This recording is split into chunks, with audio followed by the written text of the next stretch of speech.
The woman's body floated face down in the murky waters of the Green River, her jeans pulled down to her ankles, her life stolen at just 16 years old. It was July 15th, 1982, and two boys riding their bicycles along the riverbank near Kent, Washington, had just stumbled upon a sight that would haunt them forever. They pedaled frantically to find help, their hearts pounding, their voices breaking as they tried to explain what they'd seen. Within hours, police boats were combing the river, and what they discovered sent shockwaves through the entire Pacific Northwest. Less than a month later, on August 12th, searches found not one, not two, but 5 more bodies in and around the same stretch of river. The Green River was giving up its dead, and detectives realized with growing horror that they were dealing with something unprecedented in American crime history. Detective Dave Reichert stood at the water's edge, watching recovery teams pull another victim from the current. The smell of death mixed with the earthy scent of the river, creating an odor he would never forget. He'd been a King County detective for years, but nothing had prepared him for this. The victims were all young women, most in their teens or early 20s, many of them sex workers who'd been working the Pacific Highway South, a notorious strip in the SeaTac area where desperation and danger walked hand in hand. Reichert looked down at his notepad, at the growing list of names: Wendy Lee Caulfield, Deborah Lynn Bonner, Marcia Faye Chapman, Cynthia Jean Hines, Opal Charmaine Mills. Each name represented a life cut short, a family destroyed, a killer still walking free. The task force assembled in the following weeks was unlike anything Washington State had ever seen. The Green River Task Force would eventually grow to include more than 50 detectives, making it the largest serial killer investigation in American history at that time. Captain Frank Adamson took charge, a grizzled veteran with deep lines etched into his face and a determination that bordered on obsession. The conference room at the King County Sheriff's Office became a war room, walls covered with photographs of victims, maps dotted with red pins marking dump sites, timelines sprawling across whiteboards in an attempt to find patterns in the chaos. "He's organized," Reichert told the assembled team during one of their early briefings. "These aren't crimes of passion. He's selecting his victims carefully, disposing of them methodically. This is someone who plans." The room fell silent as everyone absorbed the implications. They were hunting a predator who was already several steps ahead of them, someone who understood how to operate in the shadows, someone who might already be planning his next kill while they sat there talking. The victims kept coming. By the end of 1982, 11 bodies had been recovered. By 1984, the count had reached 30. The women and girls all seemed to fit a pattern. They were vulnerable, often runaways or sex workers, people who existed on society's margins where disappearances might not be immediately noticed. The killer was targeting women he thought no one would miss. Women whose absences might be attributed to the transient lifestyle many of them led. But he was wrong. Every single one of these women was missed desperately by someone: a mother, a father, a sister, a brother, a friend, a child. Detective Reichert found himself becoming personally invested in ways that blurred professional boundaries. He would lie awake at night, mentally walking through the crime scenes, trying to think like the killer, trying to anticipate his next move. He attended the victims' funerals, spoke with their families, promised them justice even when justice seemed impossibly distant. His colleagues worried about him burning out, but Reichert couldn't stop. Every time he closed his eyes, he saw the faces of the dead women, heard their silent pleas for someone to care enough to find their killer. The investigation generated thousands of leads, but they all seemed to lead nowhere. Tips poured in from across the country: suspicious boyfriends, strange neighbors, men who'd been spotted talking to women on the Pacific Highway. Each lead had to be followed, each suspect investigated and cleared. The task force conducted hundreds of interviews, administered countless polygraph tests, collected DNA samples long before DNA analysis would become a standard investigative tool. They brought in FBI profilers who described the killer as likely a white male in his 20s or 30s, someone who might hold a steady job and appear completely normal to his neighbors and co-workers, someone who was living a double life. In 1984, a name surfaced that would prove to be more important than anyone realized at the time: Gary Leon Ridgway. A taxi driver named Melvin Foster told police that Ridgway had been violent with a prostitute, and Ridgway himself had passed a prostitute in his truck, and she had later been found dead. Ridgway was brought in for questioning. He was 45 years old, married, working as a truck painter at Kenworth Truck Company. He sat in the interview room, his hands folded on the table, his expression placid, almost bored. When asked about his activities, he answered in a flat, monotone voice. Yes, he admitted. He'd picked up prostitutes. Yes, he'd been in the areas where some of the women had gone missing. But no, he insisted, he hadn't hurt anyone. Ridgway agreed to take a polygraph test.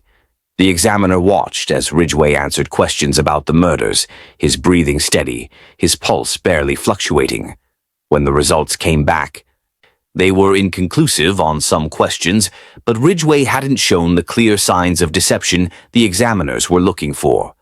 Without physical evidence linking him to the crimes, and with the polygraph results failing to definitively implicate him, detectives had no choice but to let him go. Ridgway walked out of the sheriff's office and disappeared back into his ordinary life. It would be one of the most costly decisions in the history of American criminal justice, because Gary Ridgway wasn't done killing. Not even close. The years rolled on, and the Green River case became a nightmare that refused to end.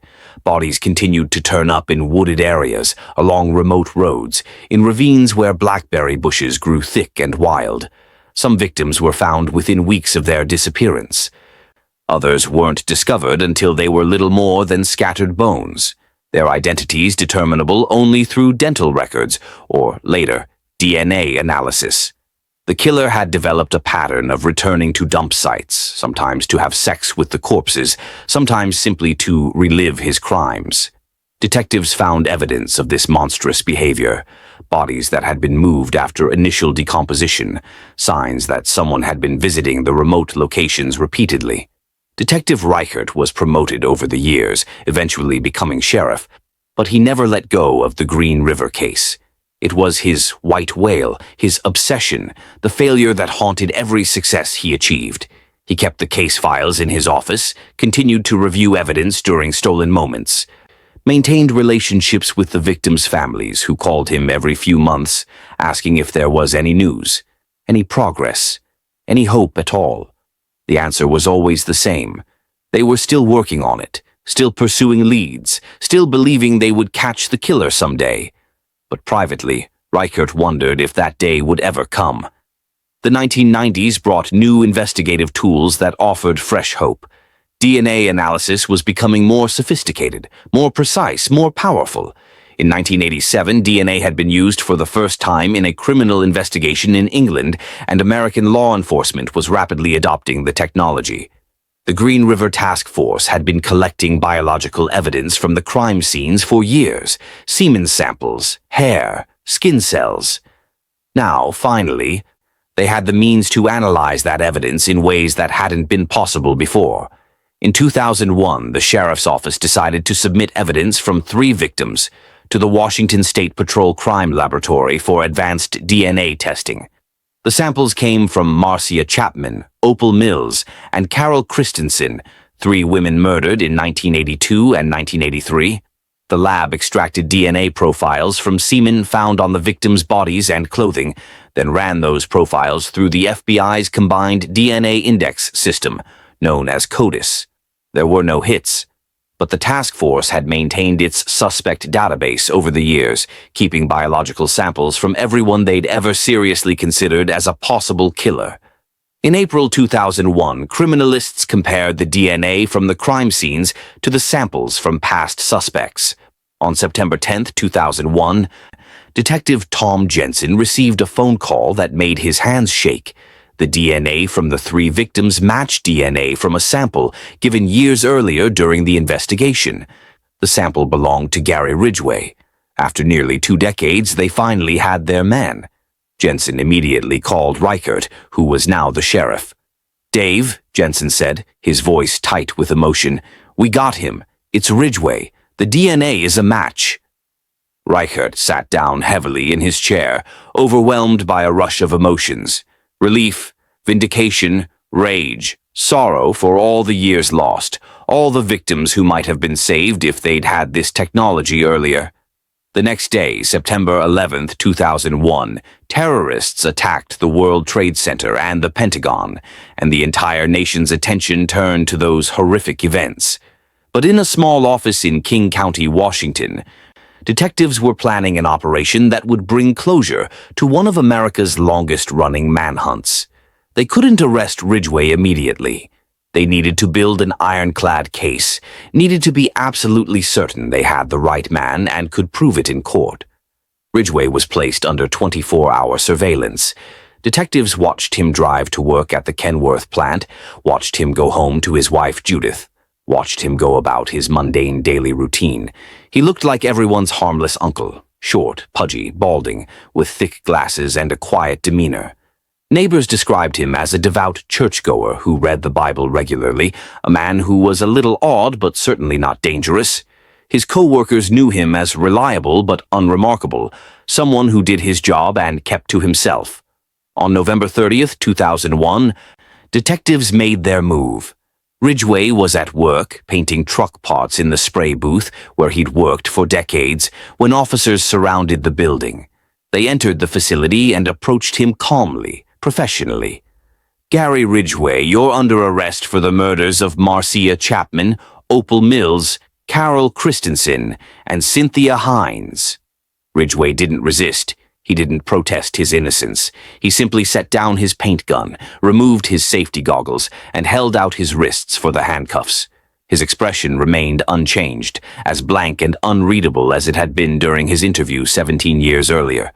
The arrest made international headlines.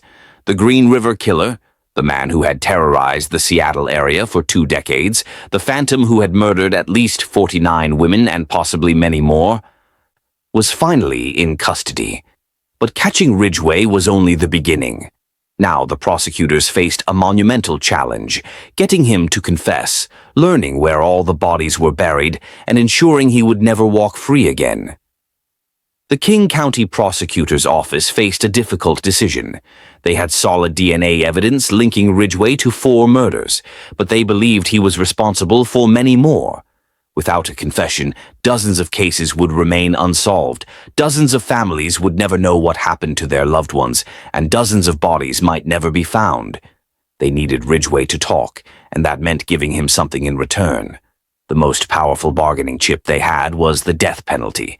Negotiations began between the prosecution team, led by Jeff Baird and Patty Eakes, and Ridgway's defense attorneys, Tony Savage and Todd Gruenhagen. The deal on the table was almost unprecedented in its scope. If Ridgway would confess to all his murders, provide details that only the killer would know, and help authorities locate the remains of victims still missing, the prosecution would take the death penalty off the table. He would receive life in prison without possibility of parole instead of execution. For some of the victims' families, this was an unbearable compromise. They wanted Ridgway dead, wanted him to suffer as their daughters and sisters had suffered. But for others, the chance to finally know what happened, to finally bring their loved ones home for burial, was worth letting Ridgway keep his life. The confession process began in June 2003 and would continue for months. Ridgway sat in an interview room with detectives, attorneys present, and began to unravel the horrifying story of his killing career. He spoke in that same flat, emotionless tone, describing murders the way someone might describe their daily commute. There was no remorse in his voice, no recognition that he was talking about human beings whose lives he had stolen. To Ridgway, the women were objects, things he used and discarded, problems he solved by wrapping his hands around their throats until they stopped moving. Detective Sue Peters was one of the primary interviewers, and she later described the experience as one of the most disturbing of her career. Ridgway remembered details that only the killer could know: what the victims were wearing, where he'd picked them up, which ones had cried or fought or begged for their lives, where he'd left their bodies. He drew maps, marking locations in the forests and hills around Seattle. He took detectives on field trips to remote locations, calmly pointing out spots where he'd dumped bodies decades earlier. In some cases, the bodies had been found years before. In others, investigators were discovering remains for the first time, finding bones scattered by animals or hidden under years of vegetation growth. "I killed so many women, I have a hard time keeping them straight," Ridgway told detectives at one point, his face showing no more emotion than if he were discussing the weather. He estimated he'd murdered at least 71 women, possibly more. He'd sometimes killed 2 or 3 in a single day, his appetite for murder seemingly insatiable during the peak of his killing spree in the early 1980s. He described his method. He would pick up women working as prostitutes on Pacific Highway South, take them to his house or to a remote location, have sex with them, then strangle them. Often he used his arm, placing it across their throat and applying pressure until they lost consciousness, then maintaining the pressure until they died. Sometimes he would show them pictures of his son, tell them about his life, make them think he was a regular customer before killing them. The cruelty was casual, effortless, performed without thought or feeling. The detectives pressed him. Why? Why did he do it? Ridgway's explanation was as chilling in its banality as his descriptions of the murders themselves. He hated prostitutes, he said. His mother had been domineering and abusive when he was a child. He'd had troubled relationships with women throughout his life. He'd been married 3 times, and his second wife, Marcia, had left him, partially because of his insatiable and disturbing sexual demands. Killing prostitutes satisfied him sexually and fulfilled what he described as a mission to clean up the streets. He felt he was doing society a favor by murdering women he considered worthless. The delusion was so complete, so deeply embedded in his psyche, that he seemed genuinely confused when detectives reacted with disgust to his statements. As the confessions continued, families of the victims were allowed to attend some of the proceedings. They sat behind glass, watching the man who had murdered their loved ones describe the crimes in excruciating detail. Some sobbed openly, others sat in stony silence, their faces masks of rage barely contained. Linda Rule, mother of victim Linda Jane Rule, listened as Ridgway explained how he'd killed her 15-year-old daughter. Rule had been pregnant when she disappeared. Ridgway showed no recognition that killing a pregnant teenager was any different from killing anyone else. It was all the same to him. They were prostitutes. They were disposable. Their deaths meant nothing. Detective Reichert attended many of these sessions, and he later admitted that sitting across from Ridgway, hearing him confess to crimes that had defined Reichert's entire career, was almost unbearable. The man was a monster, but he looked so ordinary, so harmless. That was part of what had allowed Ridgway to operate for so long. He didn't fit the stereotype of a serial killer. He wasn't charming and intelligent like Ted Bundy, who had terrorized the same area a decade earlier. He wasn't sophisticated or cunning. His IQ tested in the low 80s, borderline intellectually disabled. He'd barely graduated from high school, had struggled with reading and writing his entire life. Yet this man had evaded capture while murdering dozens of women, had outsmarted one of the largest task forces in American history, had literally gotten away with murder for 20 years. The reality was that Ridgway's ordinariness had been his greatest asset. He blended in perfectly. He looked like a nobody, acted like a nobody, lived a life of grinding routine and simplicity. He went to work, came home, attended church, mowed his lawn, waved to his neighbors. And in between those mundane activities, he stalked and murdered women with mechanical efficiency. He was the monster hiding in plain sight, the predator who understood instinctively that being forgettable was the perfect disguise. During the confessions, Ridgway revealed the full extent of his depravity. After killing his victims, he would often return to the dump sites to have sex with their decomposing corpses. He viewed this as practical. He could satisfy his urges without having to risk picking up another live victim. Some bodies he visited multiple times over weeks or months until decomposition made it impossible. He seemed to expect the detectives to understand this logic, to appreciate his problem-solving approach to necrophilia. The revulsion in the room was palpable, but the detectives maintained their composure. They needed every detail, every location, every name. Their personal feelings had to wait. On November 5, 2003, Gary Ridgway appeared in King County Superior Court for his formal sentencing hearing. He had pleaded guilty to 48 counts of aggravated first-degree murder, the most murder charges ever filed against one defendant in American history. Later, he would be convicted of a 49th murder. The courtroom was packed with victims' families, law enforcement officials, media representatives, and members of the public who wanted to witness this historic moment. Judge Richard Jones presided, his face grave as he prepared to allow victim impact statements before pronouncing sentence. What followed was one of the most emotionally devastating proceedings in the history of American jurisprudence. One by one, family members approached the microphone to address Ridgway directly. Their words were raw, furious, heartbroken, powerful. Some screamed at him, calling him evil, a monster, a coward. Others spoke through tears, describing what their loved ones had meant to them, how their lives had been shattered by the murders, how they'd lived with uncertainty and grief for 2 decades. A few spoke of forgiveness, though their voices cracked with the effort it took to form those words. Robert Rule, father of Linda Rule, stood before Ridgway with tears streaming down his face. "You took away my daughter's life, and I'll never see her again. She was just a child. She was carrying a baby. You didn't just kill her, you killed my grandchild too." His voice broke completely, and he had to pause, his shoulders shaking with sobs. "I hope you rot in hell for what you've done." Mary Meehan spoke about her daughter, Mary Bridget Meehan, who had been 18 when Ridgway killed her. "You stole her future. She would be 40 years old now. She might have had children. She might have built a life, found happiness. You took all of that from her, from us. And for what? Because you were angry at prostitutes, because you had issues with your mother. That's not a reason.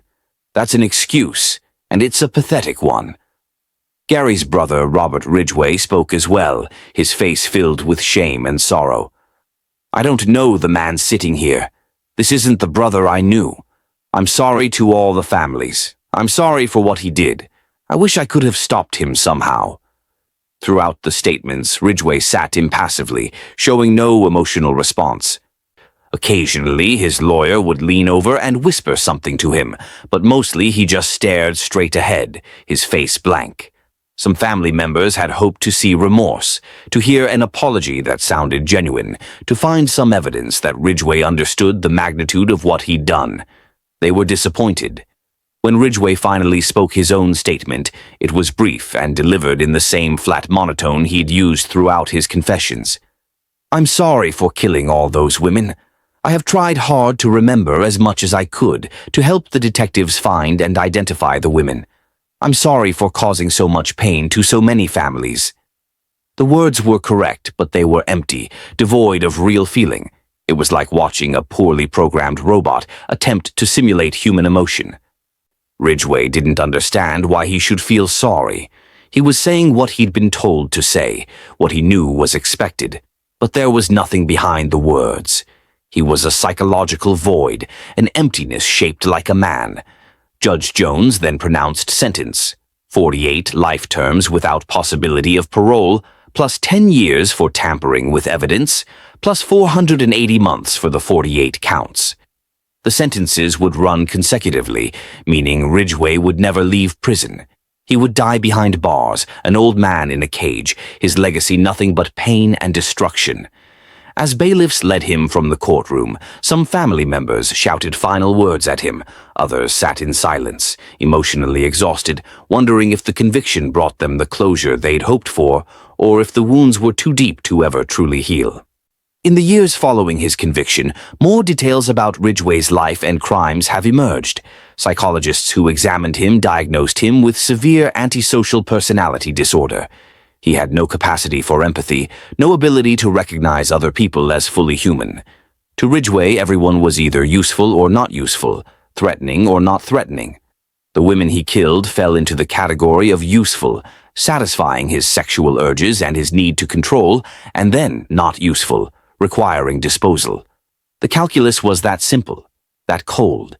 His childhood in Auburn, Washington, had been troubled, but not unusually so, compared to many people who don't become serial killers. His mother Mary was reportedly domineering and would sometimes embarrass young Gary in front of others. His father Thomas was largely absent emotionally. Gary was a bedwetter until his early teens, which caused his mother to humiliate him regularly. He had a learning disability that made school difficult. He was teased by other children. These factors may have contributed to his psychological development, but they don't explain or excuse what he became. Thousands of people experience similar or worse childhoods and never hurt anyone. Ridgway made choices, followed urges, and destroyed lives because he wanted to and because he could. He began visiting prostitutes in his late teens and early 20s, and even then showed concerning behaviors. Several women who survived encounters with him in the 1970s later came forward to describe how he'd become violent or had tried to strangle them during sex. He'd been arrested in 1980 for soliciting a prostitute who turned out to be an undercover police officer, but the charge was minor and did nothing to slow his developing obsession. By 1982, he was ready to kill, and once he started, he found he couldn't stop. The murders became addictive, a compulsion he satisfied with increasing frequency throughout the early and mid-1980s. The Green River Killer case changed American law enforcement in profound ways. It demonstrated the power of DNA evidence in solving cold cases and led to expanded databases and more sophisticated collection techniques. It showed the importance of multi-agency cooperation, as the task force included personnel from multiple jurisdictions who had to overcome territorial instincts and bureaucratic obstacles. It revealed the vulnerability of marginalized populations and the need for law enforcement to take disappearances of sex workers and runaways seriously from the beginning, rather than assuming they've simply moved on. Every woman Ridgway killed was someone's daughter, someone's sister, someone who mattered and deserved protection and justice. Detective Reichert, who became Sheriff Reichert and later a U.S. congressman, never stopped thinking about the Green River case. He wrote a book about the investigation, detailing the decades-long hunt and the emotional toll it took on everyone involved. He remained in contact with many of the victims' families, attending memorials and remembrances, ensuring that the women murdered by Gary Ridgway would not be forgotten. The case defined his career, but more than that, it defined his sense of purpose. He had promised those families he would find the killer, and though it took 20 years, he kept that promise. Today, Gary Ridgway is incarcerated at Washington State Penitentiary in Walla Walla. He's now in his 70s, an old man serving life without parole. He spends his days in protective custody, separated from the general prison population who would likely kill him if given the opportunity. Even among criminals, there's a hierarchy of evil, and child killers and serial killers occupy the lowest rung. Ridgway's life is one of routine and emptiness, which seems fitting for a man who created so much emptiness in others' lives. He'll die in prison, unmourned and unremembered, except as a cautionary tale, a warning about the monsters that walk among us, wearing human faces. The exact number of Ridgway's victims may never be known. He confessed to 49 and was convicted of that many, but he estimated he killed between 70 and 90 women during his killing career. Some bodies have never been found, claimed by the forests and rivers of the Pacific Northwest. Some missing women from that era may have been his victims, or they may have run away, or died from other causes, or simply vanished into the anonymous chaos of life on the streets. The uncertainty haunts the families of missing women who wonder if their loved one died at Ridgway's hands, and if they'll ever know for sure. The Green River case also forced difficult conversations about prostitution, about how society treats vulnerable women, about why some victims receive more attention and resources than others. The ugly term, less dead, entered the lexicon of criminology, referring to victims who are sex workers, drug addicts, or homeless, and whose murders don't generate the same public outcry or investigative resources as victims from more privileged backgrounds. Ridgway specifically targeted women he thought no one would miss, women living on the margins of society. He was wrong about no one caring, but he was right that their disappearances initially didn't receive the attention they deserved. That's changed somewhat in the decades since, though problems remain. Every year, on the anniversaries of their deaths, some families still visit the spots where their daughters were found. They leave flowers, teddy bears, photographs, notes expressing love and grief that time has not diminished. The Green River itself still flows through King County, its waters dark and cold, carrying no memory of the horrors it witnessed in the early 1980s. But for those who lived through that era, who lost someone to the Green River killer, the river will never be just a river again. It's a graveyard, a crime scene, a symbol of evil that hid in plain sight for far too long. The story of Gary Ridgway and the Green River Killer investigation is ultimately a story about persistence. It's about detectives who refused to give up even when the case seemed hopeless, about families who never stopped demanding justice, about a community that eventually came together to ensure that the victims were not forgotten. It took 20 years, thousands of hours of work, advances in forensic science, and more than a little luck. But in the end, justice was served. Ridgway was caught, convicted, and will die in prison. The families finally know what happened to their loved ones. The bodies were brought home. The monster was caged. Before we close this chapter on one of America's darkest criminal sagas, take a moment to remember the victims. Remember Wendy Lee Caulfield, just 16 years old when she died. Remember Deborah Bonner, who was trying to get off the streets and turn her life around. Remember Marcia Chapman, who had 2 young children waiting for her to come home. Remember Opal Mills, Cynthia Hines, Terry Milligan, Mary Meehan, Deborah Estes, Linda Rule, and all the others whose names deserve to be spoken aloud, whose lives mattered, whose deaths were not in vain if we learn from them and do better at protecting the vulnerable among us. If you found this deep dive into one of America's most notorious criminal cases compelling, make sure to hit that subscribe button so you don't miss our upcoming documentaries. Drop a comment below sharing your thoughts on the case, and click that like button to help others discover this important story. The Green River case reminds us that evil can hide behind the most ordinary faces, that justice sometimes takes decades, and that every victim deserves to be remembered, not for how they died, but for the fact that they lived and were loved and are missed. Gary Ridgway tried to erase these women from existence, but their memories endure, their stories are told, and their families continue to honor them. That's a victory the killer never anticipated and can never take away.